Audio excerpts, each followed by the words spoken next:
Today, very first episode, what we have, politicking with New Shine. Maybe we're shining the light. We're doing something. It's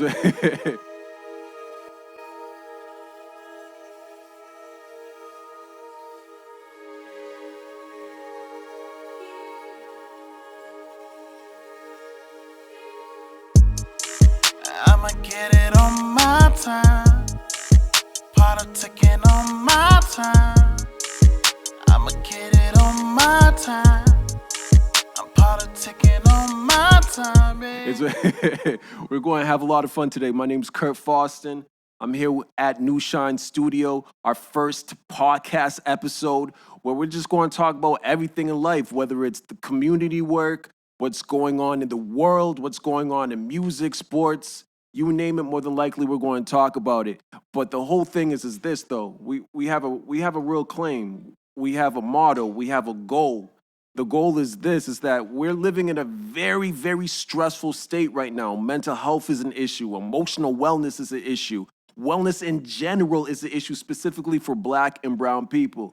So our goal is how we can minimize stress so you can achieve success.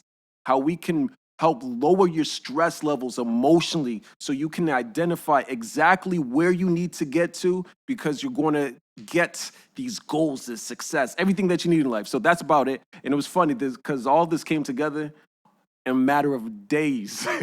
I think you called me, what was it, last week, right? Last week or this week? Yeah, we called you, last week just to make sure that we could get it because we know that you was the perfect guy. Yeah, I think it was Friday. Friday, was something like today's Wednesday. Yeah, it happened in a matter of days where I got the phone call from Alton, from Jeff. They both hit me up saying, let's put this together. And we made it happen. It's about entrepreneurship. It's about success. So I'm really happy about this. Really happy about this. And more particularly, it was like so good for us to get you and Russell here because there's so many things going on in our community. We want to shine light onto it. It's kind of, that's so important. Yeah. So to kick it all off for you, Kurt, let's hit you with some Did You Knows. Hit me up with one. Go ahead. Did you know? No. Did you know? So let's hit you with a lighthearted one. All right, guys, lighthearted one. So the first thing, the NBA starts next month, July 31st. Did you know that? I'm a huge Celtics fan, but I haven't been paying attention lately. But go ahead. I'm not a Celtics fan. I'm a LeBron fan, but hey. Where are you from?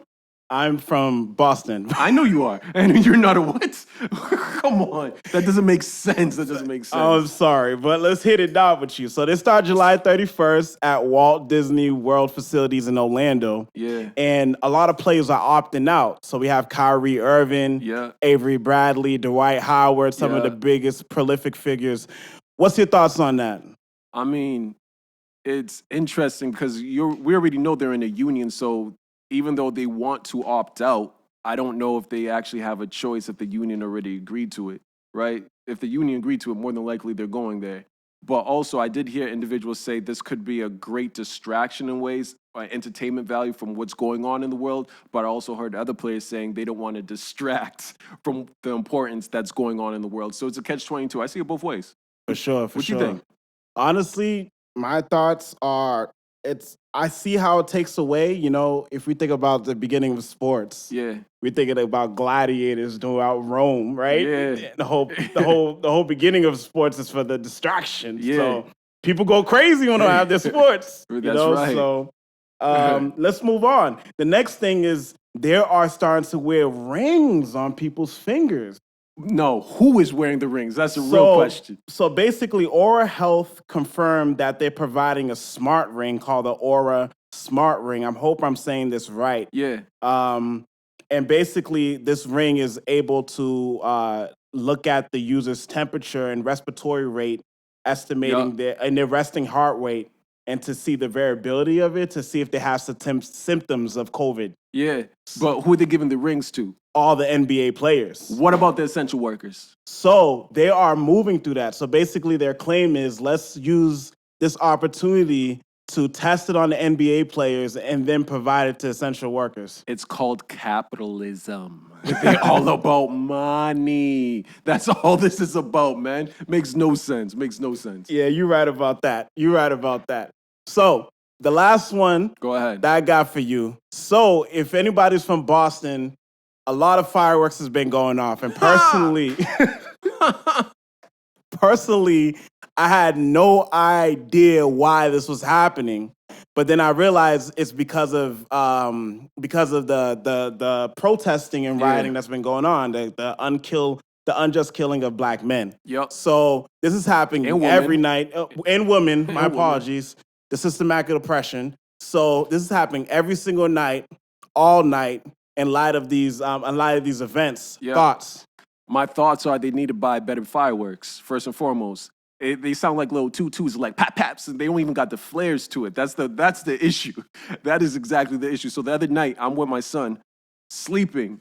I promise you, I woke up thinking someone broke into my house, and my son was scared, crying, and I jumped up. We all I was running around figuring out what's going on because you waking up at 2:00 in the morning. The little paps, at least get the flares to it. At least let it sparkle in the air. They don't even got the right fireworks. I think they should start a GoFundMe account to get better fireworks. But we're here with a special guest, our very first guest. Obviously, Jeff ruined it a little earlier, but we're excited to have Russell E. Holmes as our first guest. Can we clap it up? A state representative of the 6th Suffolk District, which is for Roxbury, Dorchester, Mattapan, and Jamaica Plain. You've been in this business for 10 whole years, elected in November of 2010. Thank you for coming on. Thank you for having me. How you feeling today? I'm feeling you're wrong on the fireworks. I'm wrong on the... We're already getting into it. Yes. Okay. I'm wrong. You think the fireworks sounds expensive or cheap? I know you say you live down the street, but I live here in Mattapan too. And the fireworks I'm hearing sound like bombs going off. They're awful. Yeah, they're absolutely awful. And I can tell you, you clearly don't live near American Legion Highway.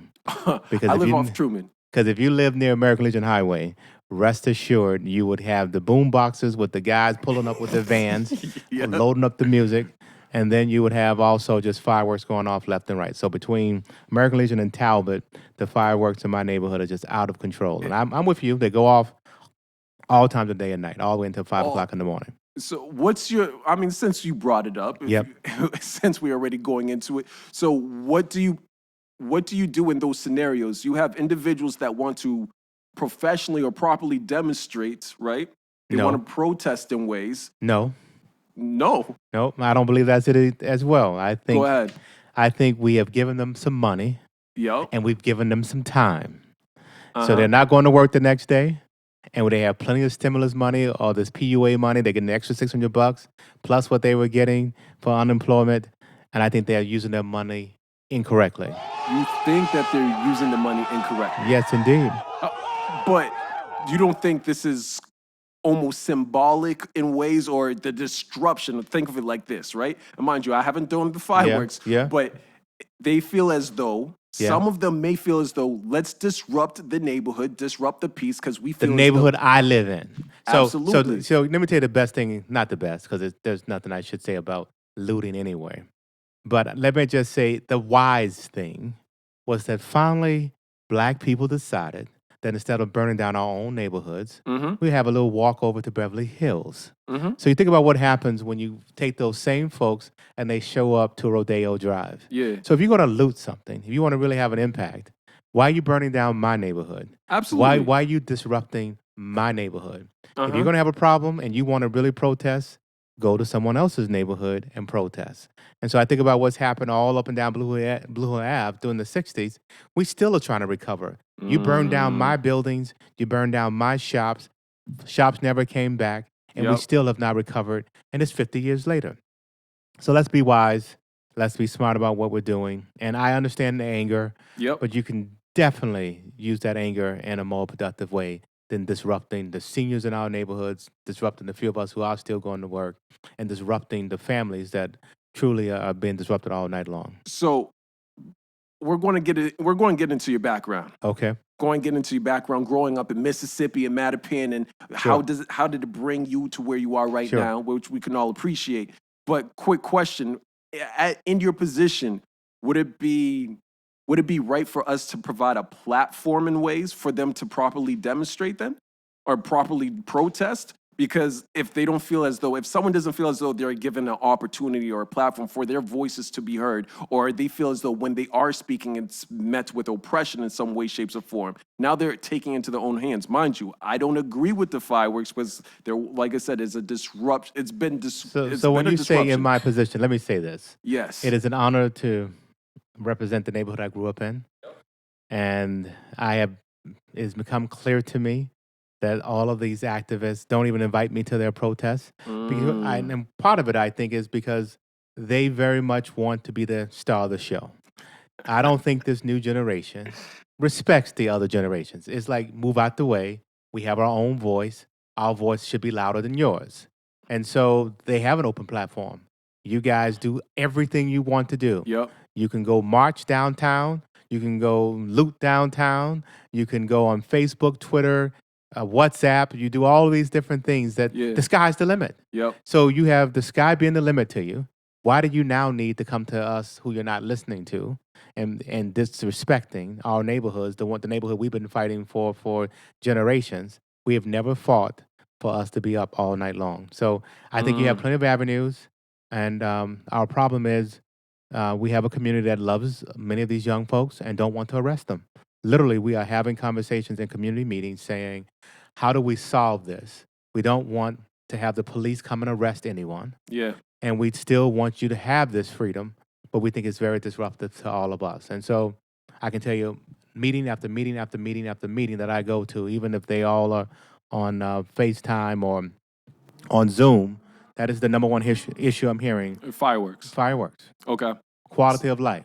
So with that being said, because I thought you brought up a great point, is the separation between the generations. You have the younger, you have the older, and the individuals who may have the platform right now are not inviting the older generation or individuals who are in your position to the conversation to help almost find a solution to a lot of the problems we're having. So literally, I have to sit back and watch you guys' press conferences, watch your FaceTimes. My staff sends me things so that I can make sure that I'm hearing and representing people and representing the folks. And so it's just interesting to me that you show up at the State House and don't call me and say you're coming to the State House. Yeah, I get what you mean. If you coordinated that you're coming to my building, I can tell you the right day to come. Like when people show up at the State House and they say, well, the State House is closed, well, why wouldn't you call your state rep and say, hey, I'm going to be there at a certain day at a certain time. How do we coordinate an inside-outside game? So with that being said, what's your thoughts on the BLM organization or youth organizations or potentially bringing them to the table to have these level of conversations? So I can tell you Tito Jackson is a very good friend of mine. Obviously, he knows Monica Cannon. They're very good friends as well. And I've talked to Tito multiple times to just say, Tito, continue to just be the conduit. I'm not going to try to ever upstage anyone as she's organizing all the Black Lives Matter activities, so much of it here in the city.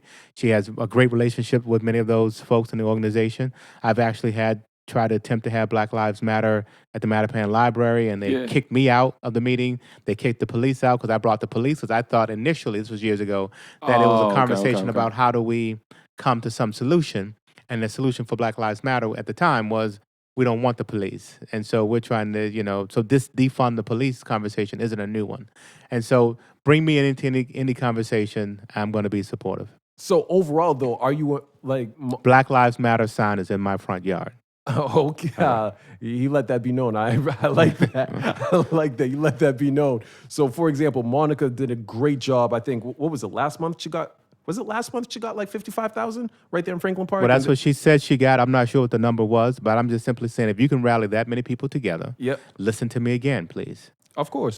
No, I'm saying to her and anyone else. Oh, listen. If you're going to get that many people together, make sure there is a census booth right there to make sure all these folks do their census.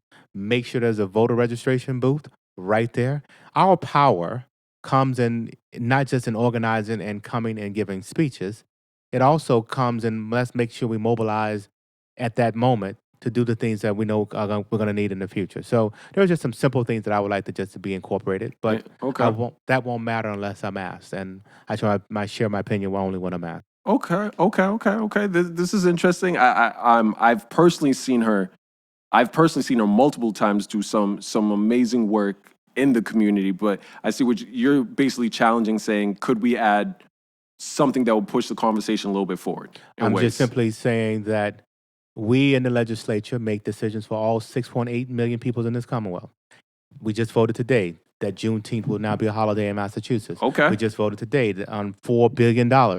You know, you think about what we're trying to change, wouldn't you want to make sure you are very well coordinated with us? And so we have a group now that from Ayanna to the city council to the state reps to all of the county folks, we're together every week on a Friday. We talk every week, all of the elected of color, and let's just try to be more coordinated, I guess is all I'm saying. I love her work. So question for you in bills. I know you passed some important bills. Not passed yet, the ones that are most important, but yes. So can you talk about a little bit about your history with what are some of the important bills you're working on right now? Yep. And what are some of the bills that you're looking at to almost work through the systematic racism that a lot of people are dealing with? Sure. So as mentioned, we have been trying to be coordinated, or we've been coordinated as a group, the elected of color across the state. So obviously we only have one person of color elected at the federal level, and that's Ayanna. Mm-hmm. And then we have a number of us, 14 of us elected at the state level in this House and the Senate. And then we have a much larger group at the city level. And so we came up with a 10-point plan. And some of the bills that we thought were most important at the state level was something called Police Officer Standard and Training. It is a bill that says if you are a police officer, then you should be able to go get your certification, and we should be able to also yank your license if you do something inappropriate. So to this topic that we're talking about, if you do something that is inappropriate, beat up on your wife, let's say, then you can no longer keep your license. Today, there's no way for us to go on our phones and search your background. We very often people say, well, what's your badge number? No, forget that. I want to be able to know your badge number, be able to search you up and say, what trainings do you have? Are you certified? Because police officers, even though they all look the same, they are not the same. Yeah. There is a Boston police officer has hundreds, 800 or 900 hours worth of training to get to be a Boston police officer. Some of these small town part-time police officers may have 200 hours of training, 400 hours of training. That's not the same police officer. Yeah, I get what you But mean. he shows up with a badge and a gun and mostly white. And so you look the same to me, but you really are not the same, because if you don't get that more training, rest assured, I know you don't have competency around different ethnic groups. Rest assured, I know you don't have de-escalation, because the basic training you're getting is about how to shoot your gun and how to just do the law. No, I want someone with a certain level of training. So is it just the training? Because I'm just respectfully challenge it. No, how about the hiring practices? Oh, so my next bill of the 10 is something called civil service. So what happens today? So of our 10, I think number one for us is to be able to decertify. We're only one of 4 states that do not decertify and take licenses or certifications from police officers. The next one I think of equal priority for me, and I've been working on it for a long time, is called civil service. Okay. And what happens here, we have a civil service community, our police, our fires, EMTs, and the like take an exam. And from that exam, you're then able to be hired. But somewhere in this process, the veterans have gamed the system. What do I mean? 100 years ago or so, well, of course, if someone came back disabled from World War I or II, we wanted to make sure that we took care of them. Well, unbeknownst to us, 100 years later, these will be the highest paid people we would ever be hiring in our civil service. And they have made sure that almost all of them are returning veterans. And then they're, like with fire, they are disabled veterans. And how is it that you go get the hardest job you can possibly have and be a fireman and be disabled? That doesn't make sense. It doesn't. And so as you may have seen just recently, you had folks making hundreds of thousands of dollars as officers, $250,000. Yep. We have hundreds of people making more than the mayor of this city Yeah. that are police and fire. I think it was like 9 or 10 or something. That's like right. that. And all of them, most of them, are white. Unacceptable. So we need to have a reform about how we as people of color can be able to be a police officer and fireman in our own neighborhoods. So do you agree with the idea of defunding the police? No, You don't? do not. So just before, hold on, I had to pull up the statistics, right? I had to pull up the statistics. I think we talk. So right now, according to the budget, I Sure. believe. Sure. Correct me if I'm wrong. According to the budget, Boston's budget breakdown, Yep. which is a $3.65 billion budget, Sure. right? from some of the numbers, it shows the police. This is Julia's numbers you're giving me, right? Yes, correct. Okay, sure. Yep. It's showing that the police are on the police budget is over $400 million, Sure.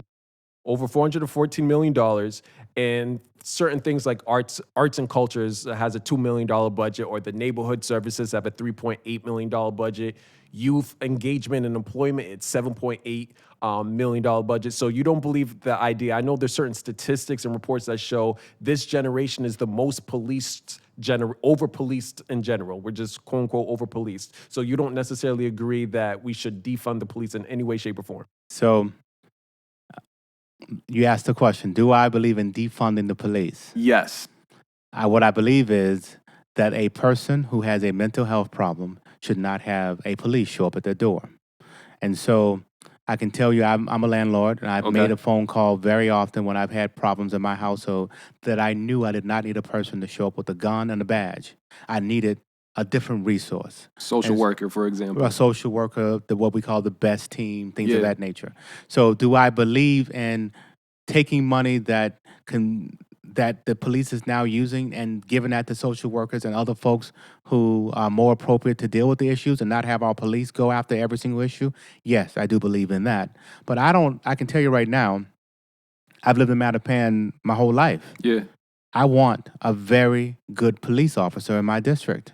I want my folks to still be able to call the police and say, come here and deal with this domestic violence issue. Absolutely. Deal with these shootings. Yep. I mean, there are functions that are still police functions that I still need a good police officer to come and solve. I do not want my folks, even with this fireworks issue, I do not want one of my neighbors going to another neighbor having a discussion about their fireworks, because that turns into something that can become very confrontational. So there are police duties. So I don't want to take everything from the police. I just think that there are some funds that should be definitely taken from the police and given to folks that are more appropriate for different services. So it's almost reallocation. That's what I believe in. You believe that we should almost reallocate? Not almost. I think we should reallocate some funds that are now going to the police into some different services. Okay. That is different than defunding funding the police. Okay. So you believe in reallocating the funds that the police officers currently have? Yeah, right now. of course. So what's your opinion on William Gross? I think the commissioner made a mistake with his shot or his video or his picture with the photo op. The photo op. I was in the discussion of black men on Saturday. He gave his perspective. I think the other black men in the room gave theirs. And even after that discussion, I still believe he got played. Yeah, I think that he's not a politician. Correct. And he was dealing with one of the best politicians in the country. And so I, as a politician, would know to never be in the same room with this gentleman. Yep. Well, with this man. Yep. And if I was, it would be staged very much. You can take a picture as I'm sitting here man to man having a conversation with you. You can have this picture. Yeah. As we are talking about, you are the leading law enforcement person in this country, and we're here to deal with business. You're not going to get a photo op with me. And so I know the commissioner said that he unfortunately had told him he can't share that picture, but that picture was given out before I think Marty was even off the stage. He got played. He got played. Yes. Yeah. Yeah. But he's not a politician, and so I would not expect him to be a politician. Oh, okay.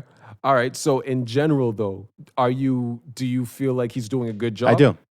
I mean, I think lots of folks ask the question about what's the right metric. The right metric is, are my streets safer? For me, that is what's most important to me.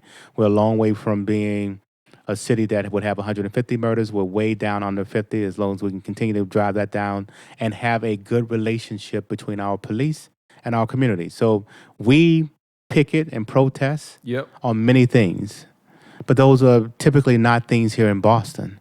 We're protesting around activities that have happened around the rest of the country. And so I think Commissioner Gross is very passionate about making sure the police is appropriate in our communities. So we're going to jump into some questions that we have from the users. But is there something right now that you're not satisfied or you're not happy? What's one change that you would like to see in the city right now, especially within the politicians? There are hundreds of changes that I would like to see. So I can tell you something that annoys me right now. It annoys me that we've made no decision about cleaning our streets. You said cleaning? Cleaning all the streets. It annoys me that when I walk down my streets are filthy. Right here in Mattapan Square is crazy. Because of the fact that we are trying to still make some provisions to make, because people are all at home and you can't park, and we don't want to force people to move their cars. But at some point, we have to make sure we clean up our streets. Our streets are filthy. Yep. And so, I mean, but I can enumerate many, many things that I would change if I were mayor. But I'm not mayor. I have a different role. My job and my current role is to make sure the city gets the resources it needs. I know a lot of people are not too satisfied with Mayor Marty Walsh. Would you ever want to go in that position yourself? I have a plan politically that goes into age 55, meaning I'm 50 now. In 5 years, I've been encouraged very often to run for governor or mayor. I'll consider that on my plan, unless the Lord changes it and says, I want you to go sooner. But my wife retires in 5 years, and we'll be where we want to be financially in 5 years, where I can take a risk of that magnitude of mayor for governor. And I would say at 55 is also just a great age, middle of life, that I think, the breadth of experience that's important to be the executive of the Commonwealth or the city. Oh, that was a good political answer, my man. I love that. I love that. How about the truth? That's man, the truth. I love that right there. So what I'm going to do, I am going to share some of the questions that we got from people in the streets. Sure. Will you just put it in the mic? Give it to him. We'll edit it in. And let me tell you something else. Go ahead. Tell you something else I'm very annoyed by. I grew up in this square. I have never in my life, in 50 years, I'd never seen what I just saw. I just saw 6 ladies sitting on this bench in front of my bank that I grew up with when it was Shelman, out here like they're dudes sitting here drinking on this bench. I've never seen that before in my life, where you have 6 senior ladies just hanging out like that. So I'm disappointed that we've gotten to that point, that's happening right in the heart of Mattapan Square. Well, if you really look at it, we're dealing with I believe, which is going to be the next epidemic, is a huge epidemic, which is mental health and emotional wellness. Yep. Specifically for Black and brown people. Sure. We're dealing with a lot of different issues, traumas, triggers, everything to that capacity. And we're dealing with it with alcohol and drugs. That's our coping mechanisms right now: alcohol, drugs, and violence. Right? That's our coping mechanism. So obviously, the whole program that we're trying to do is stress less, so we can help people achieve success. But I always want to challenge and figure out what are different ways that we can help people to mitigate or decrease that stress, whether it's through policies, bringing people together, whether it's police and communities, bringing more organizations together. One issue I believe we have in Boston, we have too many damn nonprofits. Yeah. They're splitting the funds. They're all working separately. That's just more of a personal note. I'll get into that another day in time. But I do like what you're saying, is that it's disheartening to see that's going on in our community. And But I can tell you the phone calls I get, surprising. I know you have some questions, but the phone calls I get, some of them right now, when we talk about mental health, I've literally this week at the State House gotten phone calls where people are literally screaming in my phone in the message, saying, this is happening, and they're screaming, please come help me. And so I can feel the mental stress and trauma happening, and it is depressing. It is depressing. Oh, all right, I'm going to pass you the phone and let you just press play on some of the questions we got from people in the street. So as a Lexington student, I would like to ask, how can we make, schools better so that people can get a better education? So the first question is, how can I make schools better so that folks can get a better education? At the state level, we are very serious about this. We are essentially asking for another $1.5 billion over the next 7 years to go primarily to the bottom, what we call the bottom 10, the 10% of the schools in this Commonwealth that are doing the worst. And so that is obviously, you would know, the Bostons, the Springfields, the Holyoke, the Lawrence, the Lowells. And we're looking for something called the Student Opportunity Act to be fully funded, is what we called it. And we're going to begin by getting the money to these neighborhoods that we think are important. So do you have a big opinion versus public schools and charter schools? So I'm a state rep, which means that every student is mine. Whether or not they're in a charter, public, parochial, pilot, all of them, I'm responsible for in some way or another in the budget. And I want all of my families to have an opportunity to make a choice. There are families today in my neighborhood who are choosing, I like MECO for one student, I like charter for another student, and I like public for another. There are reasons for that. Like if you're going to go to a public school and you have an IEP, that's probably where you get the most amount of resources. But if you have a superstar student, you might want that student in a METCO or in a charter. And so you might have that happening in your own family.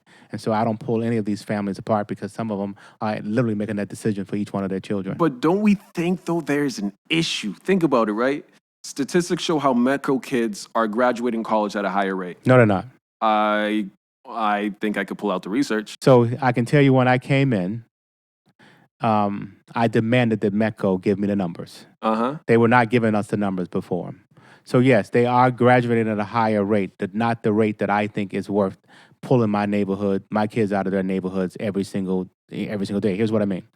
If I had that parent that is going out to Weston, going out to Wellesley and all these other places, spending all of that time dedicated to their kids in my own BPS system, my BPS system would be better because so much of the effort is the parent. So you're creaming. You're taking my best students. You're taking my best parents. When I say best, meaning most involved, not everyone is equal. You're taking the students that are most involved and you're taking them out to another system. Pull that student back into my own school system that will then encourage the other students in my school system to do better. And so Millie's doing a great job of making that system much more fair because it used to be created not by randomness. If everyone goes to METCO, you can make a phone call and get hooked up and get your next parent to be able to go to METCO. That was also the creaming of you would then take the more affluent black kids instead of the poor black kids. Okay, but you don't think there's an issue that education's based off a waiting list? No, I'm saying to you, what we have to do is make a great school in every neighborhood. And I can tell you, I know we'll probably run out of time, but when we went through this process for the public school, we used my address, 80 Goodale Road, put it into their system and said, this is what I have for opportunities in my school district. This is unacceptable. I want better schools in my neighborhood. Okay, I know I'm big on the education, so I get no problem. It's a good one. Let me pull up the next video for you.